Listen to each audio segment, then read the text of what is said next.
Saudações, segundo-anistas. Estamos aqui hoje então para podermos fazer as nossas atividades do nosso quarto PET. É isso aí, estamos já no nosso quarto PET. Gostando ou não, é algo que nós temos agora de viável para realizar os nossos estudos, fazer as nossas atividades. E hoje eu estou aí com vocês, né? Como nós gravamos aí os vídeos do nosso terceiro PET, agora nós vamos gravar os vídeos também do quarto PET. E primeiro eu tenho que pedir vocês desculpas, porque eu fiquei de fazer os vídeos, né, de acordo com cada semana, de cada atividade desse referente ao PET. Porém, isso não aconteceu. Eu tive alguns problemas em que eu não pude estar gravando. Eu peço vocês desculpas por causa disso, mas hoje estou aqui. Então, vamos lá? Bom, então hoje o nosso tema será o mito da caverna. O mito da caverna, como provavelmente alguns de vocês já conhecem, é um mito, é um texto dentro de um livro de um dos autores mais famosos da filosofia, que é Platão. Platão viveu ali entre o século 3 a.C. e ele escreveu vários textos de caráter tanto metafísico quanto caráter lógico, político, poético. Mas esse mito da caverna, ou seja, esse texto, ele expressa para nós exatamente o que é o filósofo. Qual é o sentido? Qual é a função do filósofo?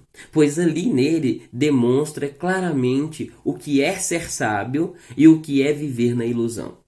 E essa diferença nós podemos ver com Platão.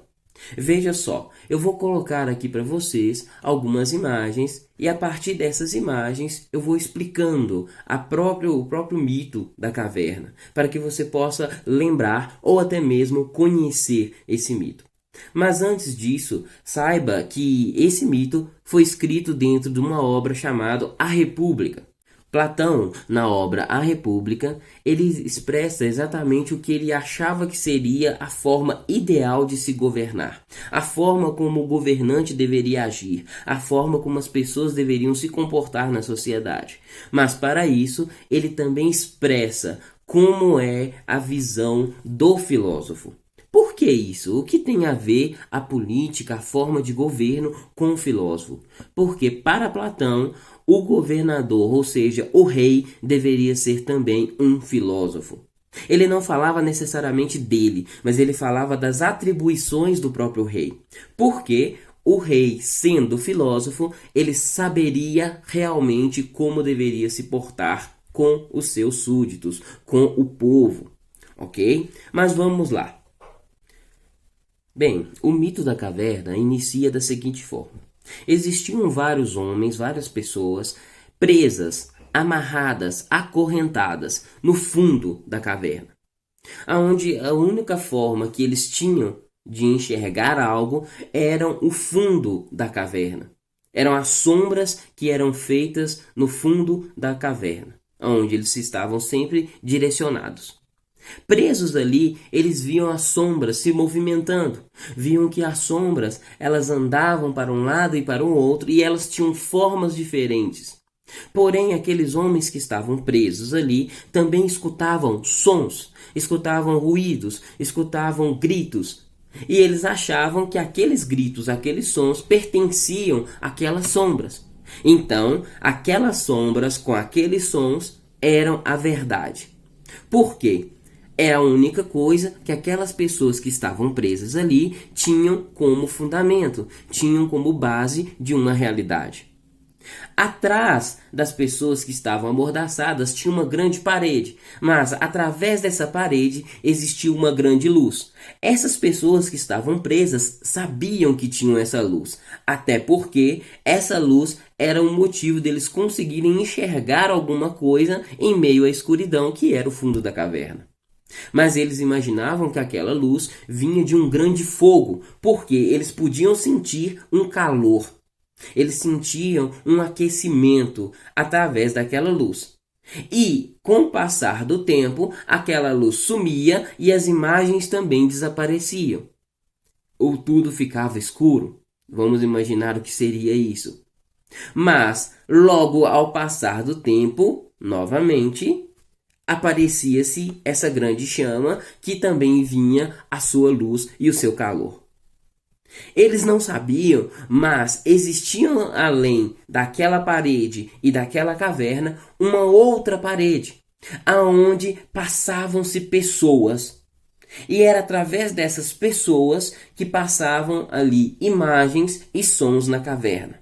Mas como isso pôde acontecer? Como é que nós sabemos sobre isso?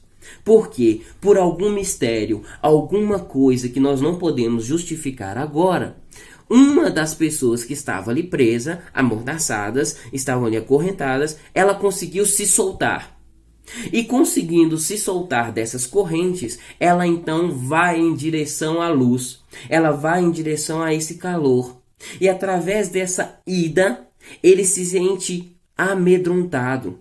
Imagine você se você estivesse em algum lugar muito escuro e acontecesse algum barulho. O que iria acontecer se você tivesse coragem, se você levantasse para ir em direção? Você iria começar a sentir também medo, porque é algo novo, é algo que você desconhece. E tudo que é algo que desconhecemos, muitas vezes nós temos medo.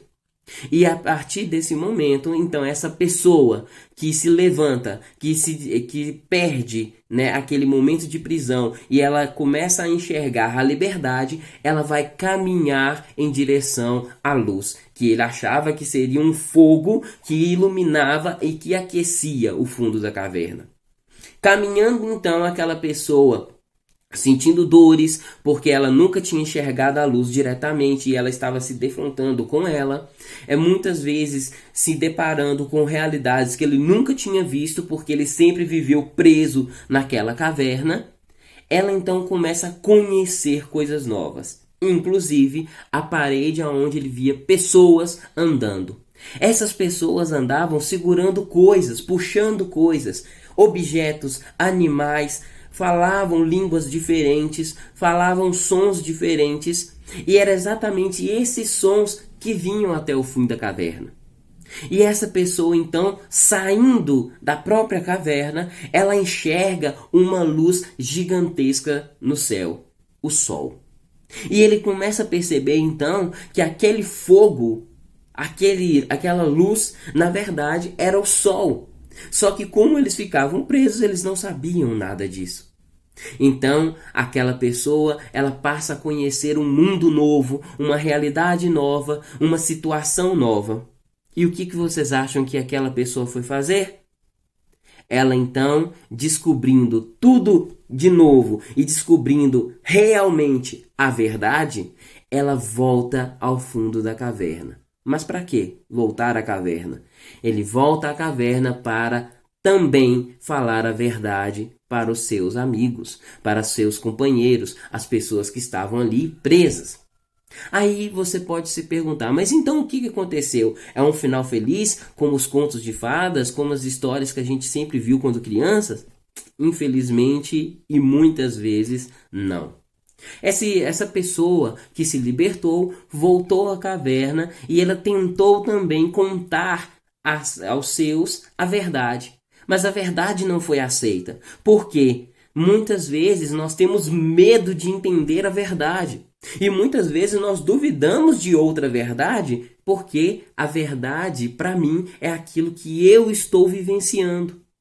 Olha só como que é interessante esse mito. Ele fala o quê? Que aquelas pessoas que estavam presas ali, que viam as sombras, que ouviam sons e aquele calor simplesmente passando pelas paredes íngremes da caverna, aquilo era verdade, aquilo era a realidade. Porém, aquela outra pessoa que experimentou uma nova realidade, para eles aquela pessoa era o quê? Era louco.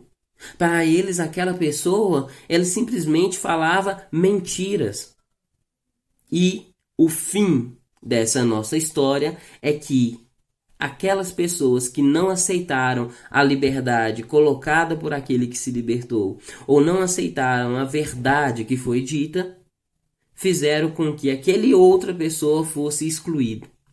Fizeram com que ele fosse derrotado.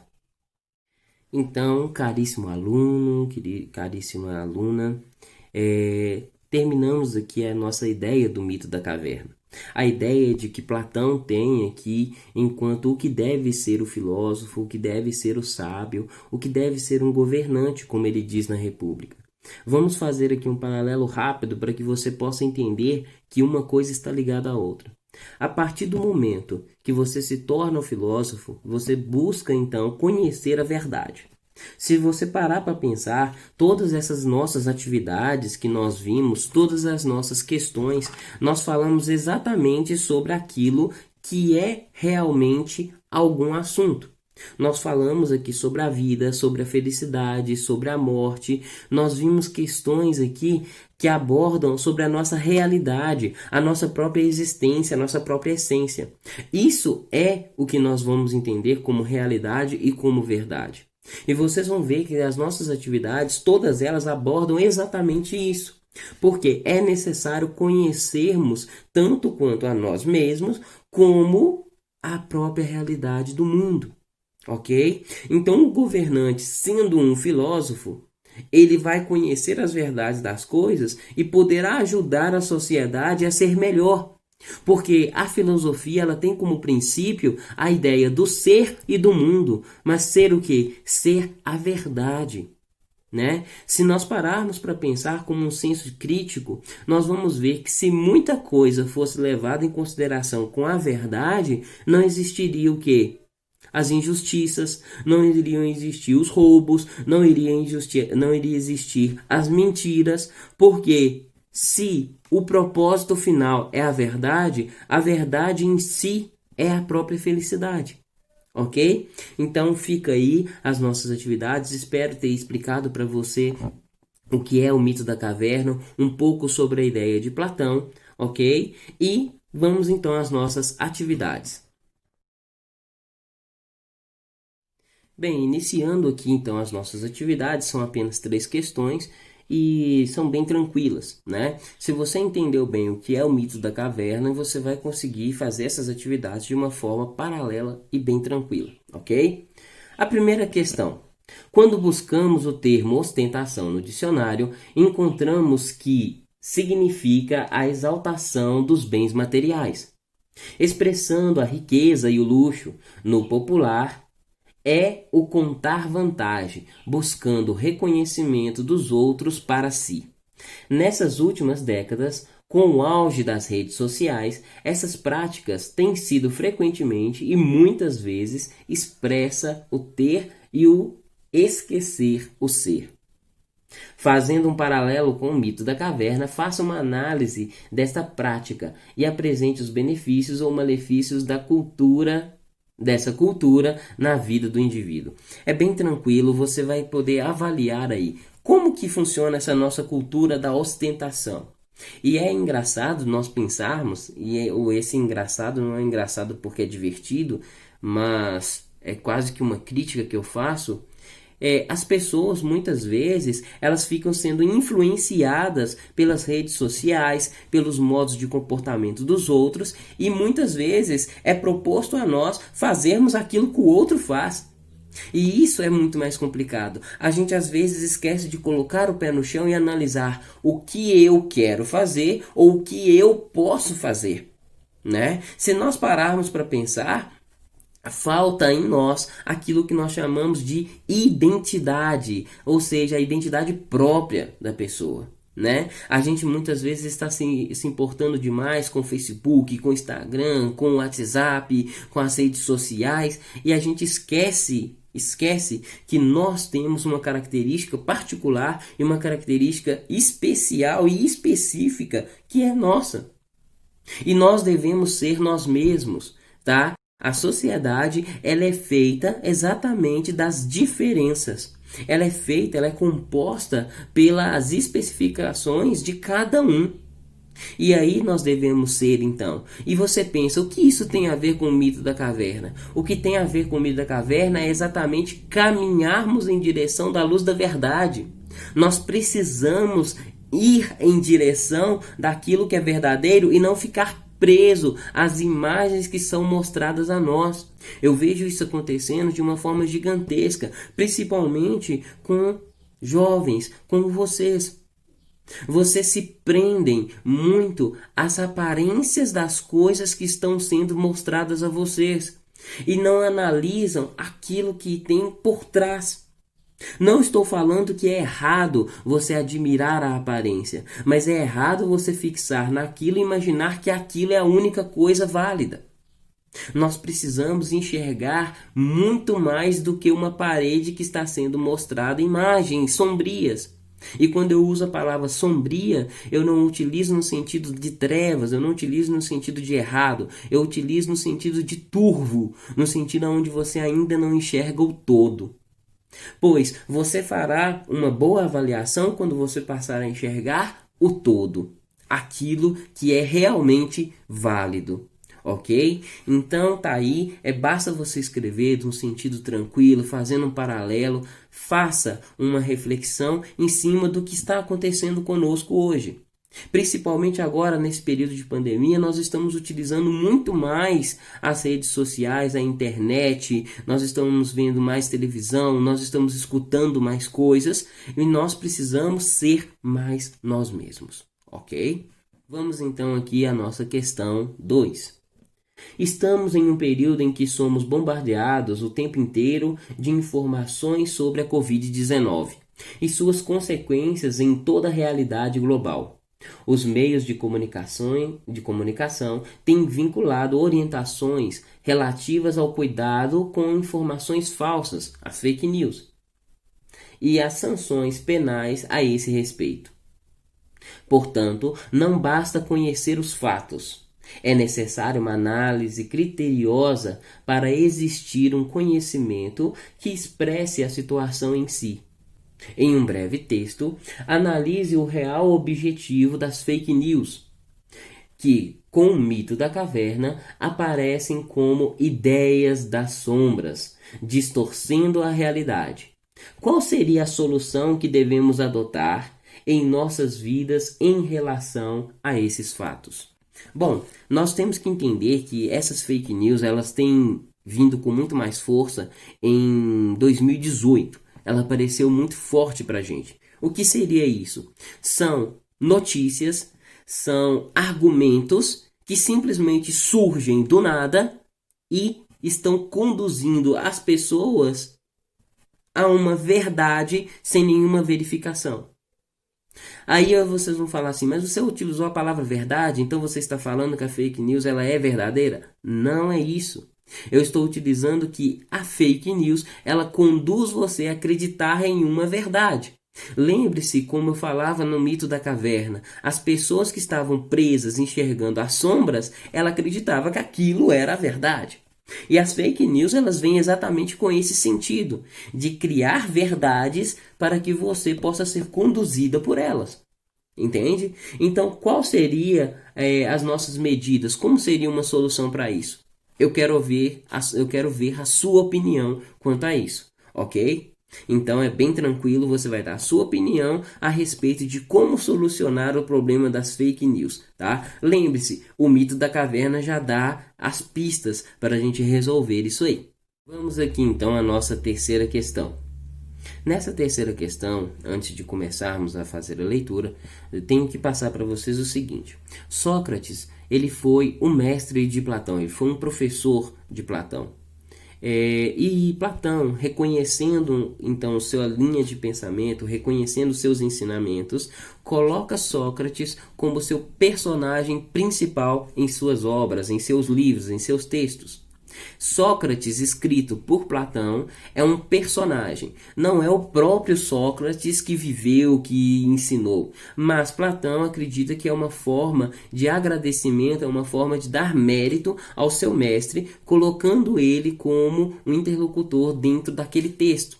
As obras de Platão funcionam como diálogos. Sempre Sócrates conversando com algum outro filósofo, com alguém que existiu também.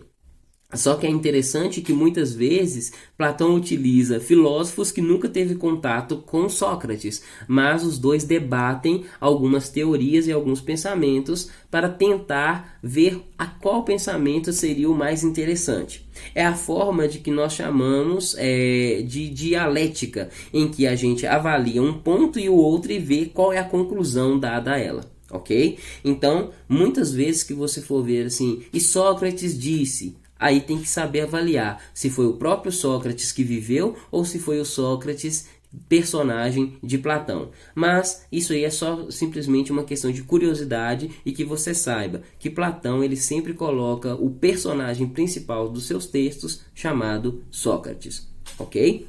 Então aqui, questão 3. No Fédon, a obra de Platão, que retrata a morte de Sócrates, percebemos a apologia do prisioneiro liberto que busca a salvação de seus companheiros e é julgado e desacreditado pelos mesmos. Pensar e agir nunca é fácil. À medida que avançamos em nossa evolução acadêmica, abandonando hábitos e determinamos como foco nossos objetivos na busca da autorrealização e felicidade. Quais são os impactos percebidos no processo de nossa evolução intelectual diante da realidade em que vivemos? Aponte os pontos positivos ou negativos. Justifique a sua resposta. Ainda em relação aos desafios que encontramos no processo de vencer na vida, como devemos perceber as críticas dos outros em relação aos nossos atos e ou ações? Bom, é uma questão também de opinião, em que você vai avaliar o seguinte: se você parar para pensar, nós, ao longo do nosso crescimento, nós sempre evoluímos a nossa forma de agir e de pensar. Quando você estava lá no ensino, vamos dar um exemplo aqui, lá no período da alfabetização, você tinha uma cabeça e uma forma de pensamento. Mas a sua vida foi passando, tanto a sua vida familiar, a sua vida social, como a sua vida também de estudos. E você foi formando a sua cabeça e os seus hábitos também foram mudando. Quando você chega no fundamental, seja 1 ou 2, você também desenvolveu algumas características próprias da sua idade, porque o tempo passou. Você desenvolveu características do seu convívio, que são amigos, família, escola e outros tipos de gosto, ok? E você então foi crescendo e desenvolvendo tudo isso, até que você chega no dia de hoje. E quando você fizer qualquer curso profissionalizante, seja uma faculdade, seja um curso técnico, seja simplesmente um trabalho que você conseguir, você vai notar que você também vai desenvolver algumas características próprias daquela realidade, tá? Então você vai colocar para mim, aponte os pontos positivos e negativos dessas mudanças, tá? Dessa realidade em que vivemos. Qual é o impacto que você está recebendo com essa formação? O que está acontecendo com você? Você considera isso como correto? Você considera isso como errado? Você acha que isso é tranquilo, que isso é normal? Então basta você avaliar isso. É a sua opinião de acordo com o seu desenvolvimento intelectual, o seu desenvolvimento de estudos, ok? É uma questão então bem tranquila. Então tá aí, caríssimo aluno, caríssima aluna, chegamos então ao nosso fim das nossas atividades, ok? Novamente eu peço vocês desculpas pelo atraso, mas está aí. Espero que tenha ajudado você, como eu já tenho visto aqui nos outros vídeos, né? Os nossos vídeos do PET 3, ajudou muitos alunos a realizar suas atividades. Eu espero que esse também ajude a você a realizar. Então, até a próxima!